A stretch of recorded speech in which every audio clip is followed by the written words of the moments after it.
25 పైసల నాణ్యానికి 8,000 రూపాయలు. రూపాయి నోటు ఇస్తే 20,000 రూపాయలు. 50 ఏళ్ల క్రితం నాటి 1000 రూపాయల నోటు ధర 40,000 రూపాయలు. 108 ఏళ్ల నాటి రూపాయి ధర 12,000 వరకు వస్తుంది.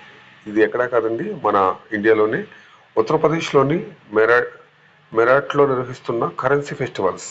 అలనాటి అరుదైన నాణ్యాలు నోట్లకు విశేష స్పందన వస్తుంది. ఔత్సాహికులు, వ్యాపారులు అధిక ధర చెల్లించి వాటిని సొంతం చేసుకుంటున్నారు. ఆంగ్లేయులు మొఘలుల కాలం నాటి 2 రూపాయల నాణ్యానికే 3 లక్షలు చెల్లించేందుకు సిద్ధమవుతున్నారు. 50 ఏళ్ల క్రితం నాటి 1000 రూపాయల నోటు ధర 40,000. 108 ఏళ్ల నాటి రూపాయి నోటు ధర 12,000 రూపాయల వరకు ఉంది. మొఘలుల కాలం నాటి రూపాయి నోటు ధర 20,000 వరకు పలుకుతుంది.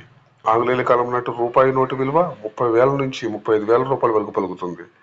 5,000 రూపాయల నోటును కూడా 75,000 రూపాయలు కొనుగోలు చేస్తున్నారంటే ఈ కరెన్సీ ఫెస్టివల్స్లో 125 రూపాయలు, 225 రూపాయలు, 350 రూపాయలు, 400 రూపాయలు స్మారక నాణ్యాలు కూడా పుష్కలంగా ఉన్నాయి.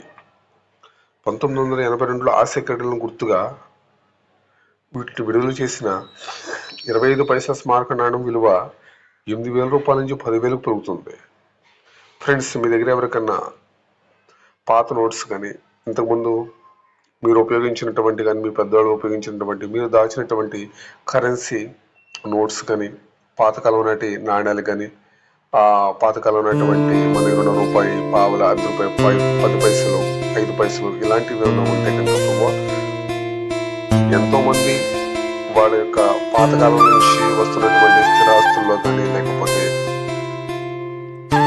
ఎవరన్నా ఏదైనా గుర్తుగా ఈ కరెన్సీ నోట్లను దాచుకుంటాం.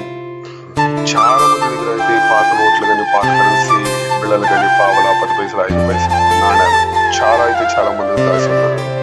ఎవరికైతే ఈ ఫెస్టివల్స్ లో పాల్గొనే వారికి సంబంధించిన విలువైనటువంటి ఆ నాణ్యాలను మీరు వాటి ప్రదర్శించినట్లయితే మీరు తప్పకుండా మీకు కూడా మంచి అమౌంట్ అయితే దొరకవచ్చు. ఎవరి దగ్గర ఏ కాయిన్స్, ఎవరి దగ్గర ఎలాంటి నోట్స్ ఉన్నాయో ప్లీజ్ కింద కామెంట్స్ అయితే చేయండి. చాలా మంది దగ్గర అయితే పాత నోట్లు కానీ, పాత కరెన్సీ బిళ్ళలు కానీ, పావల, 10 పైసలు, 5 పైసలు నాణ్యాలు చాలా మంది దాచి ఉన్నారు. ఎవరికైతే ఈ ఫెస్టివల్స్ లో పాల్గొనే వారికి సంబంధించిన విలువైనటువంటి ఆ నాణ్యాలను మీరు వాటిని ప్రదర్శించినట్లయితే మీరు తప్పకుండా మీకు కూడా మంచి అమౌంట్ అయితే దొరకవచ్చు.